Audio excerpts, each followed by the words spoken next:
Assalamualaikum warahmatullahi wabarakatuh. Perkenalkan, nama saya Fania Dunanda dengan NIM 25111113200018. Di sini saya akan mempresentasikan mengenai materi sistem Europoetic untuk memenuhi tugas video dengan dosen pembimbing Dr. Oski Iliandri, Magister Kesehatan. Baik, di sini saya akan memulai presentasinya. Jadi, di sini ada pengertian dari sistem uropoietik. Sistem uropoietik itu adalah sistem tubuh yang berfungsi untuk memproduksi, menampung, dan mengeluarkan urin. Sistem ini berperan penting dalam menjaga keseimbangan cairan tubuh, mengatur kadar elektrolit, mengeluarkan zat sisa metabolisme seperti urea dan kreatinin, serta membantu menjaga tekanan darah dan keseimbangan pH tubuh. Proses pembentukan urin terjadi melalui serangkaian mekanisme biologis di dalam ginjal, sebelum akhirnya dialirkan keluar tubuh melalui saluran kemih. Is it next? Nah, di sini ada beberapa organ sistem dari uropoietik. Yang pertama itu ada ginjal atau ren, yang kedua itu ada ureter, kemudian ada vesica urinaria, lalu ada uretra. Nah, yang pertama itu ada ginjal atau ren. Ginjal merupakan organ yang berbentuk seperti kacang, terletak di kanan dan kiri tulang belakang pada bagian lumbal. Struktur ginjal ini terdiri dari korteks renal yang berisi nefron sebagai unit fungsional pembentuk urin, serta medula renal yang tersusun dari piramid ginjal, papila, calyx minor dan mayor, hingga pelvis renalis sebagai muara sebelum masuk ureter. Ginjal menerima suplai darah dari arteri renalis dan mengembalikan darah melalui vena renalis. Yang kedua itu ada ureter. Ureter adalah saluran otot panjang sekitar 25 sampai 30 cm yang membawa urin dari pelvis renalis menuju vesika urinaria. Pada wanita, ureter berada berdekatan dengan arteri uterina sehingga berisiko terluka saat prosedur pembedahan seperti histerektomi. Ureter juga memiliki 3 penyempitan alami, yaitu saat keluar dari pelvis renalis, saat melewati arteri iliaka, kemudian dan yang terakhir, dan saat masuk ke kandung kemih.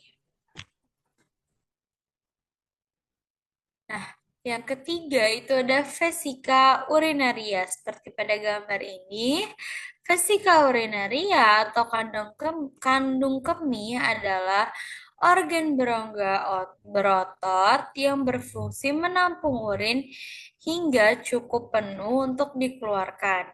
Bentuknya dapat berubah sesuai volume urin dengan otot dinding yang disebut M. detrusor. Di bagian dasar kandung kemih terdapat trigonum vesicae. Vesicae, area berbentuk segitiga yang dibatasi 2 muara ureter dan 1 muara uretra interna. Kandung kemih mendapatkan suplai saraf, simpatis, dan parasimpatis yang mengatur proses pengisian dan pengosongan urin. Next. Yang selanjutnya itu ada uretra. Nah, uretra sendiri itu adalah saluran akhir sistem uropoietik yang berfungsi mengeluarkan urin dari kandung kemih keluar tubuh. Pada pria, uretra itu lebih panjang, biasanya sekitar kurang lebih 20 cm dan terbagi menjadi pars prostatica, membrana trachea, dan spongiosa dengan masing-masing bagian melewati struktur seperti prostat, diafragma urogenitalis, dan corpus spongiosum hingga mencapai glans penis. Pada wanita, uretra jauh lebih pendek, itu sekitar kurang lebih 3,5 cm dan bermuara di vestibulum vagina, sehingga lebih rentan infeksi. Uretra dilengkapi dengan sphincter interna dan eksterna yang mengatur proses miksi serta menerima suplai darah dan saraf dari cabang pelvis menunjang fungsinya. Nah, di sini bisa dilihat gambar uretra sendiri pada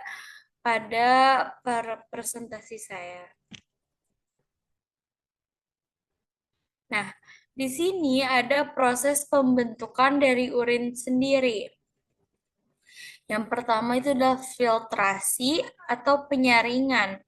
Darah disaring di glomerulus untuk menghasilkan filtrat yang berisi air dan zat terlarut. Sementara sel darah dan protein besar tidak ikut tersaring. Lalu selanjutnya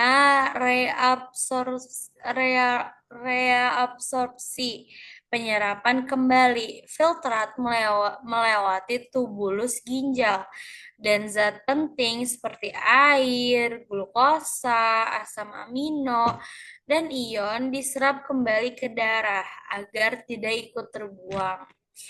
Yang selanjutnya itu ada sekresi. Sekresi itu proses penambahan zat sisa atau ion yang tidak dibutuhkan tubuh ke dalam filtrat, terutama di tubulus distal dan kolektivus. Zat seperti ion hidrogen, kalium, dan amonia disekresikan untuk menjaga keseimbangan asam basa dan mengeluarkan sisa metabolisme, sehingga terbentuk urin akhir. Bisa dilihat di sini proses dari pembentukan urin tersendiri, mulai dari filtrasi, reabsorpsi, hingga sekresi. Nah, di sini juga ada penyakit sistem uropoietik. Yang pertama itu ada gagal ginjal, yang kedua itu batu ginjal, dan yang ketiga infeksi saluran kemih. Nah, perbedaan dari sistem uropoietik pria dan wanita itu dari panjangnya. Yang pertama itu panjang uretra kurang lebih pada pria itu 20 cm, sedangkan wanita itu hanya kurang lebih 3,5 cm. Kemudian pada pria, uretra terbagi menjadi pars prostatica, pars membranacea, dan pars spongiosa. Kalau misalkan di wanita, uretra itu lebih pendek dan lurus tanpa pembagian seperti pada pria. Kemudian yang ketiga, kalau pada pria itu berfungsi ganda sebagai saluran urin dan juga ejakulasi. Kalau pada wanita itu hanya berfungsi sebagai saluran urin. Kemudian yang keempat, kalau pada pria itu dikelilingi struktur seperti prostat dan korpus spongiosum. Kemudian, pada wanita itu bermuara di vestibulum vagina di bawah klitoris. Nah, yang terakhir, pada pria lebih jarang mengalami ISK karena uretra lebih panjang. Sedangkan pada wanita itu lebih rentan karena uretra itu lebih pendek dan dekat juga dengan anus. Nah, sekian presentasi dari saya mengenai sistem uropoietik. Mohon maaf apabila terdapat kesalahan atau kekeliruan dalam presentasi saya. Wassalamualaikum warahmatullahi wabarakatuh.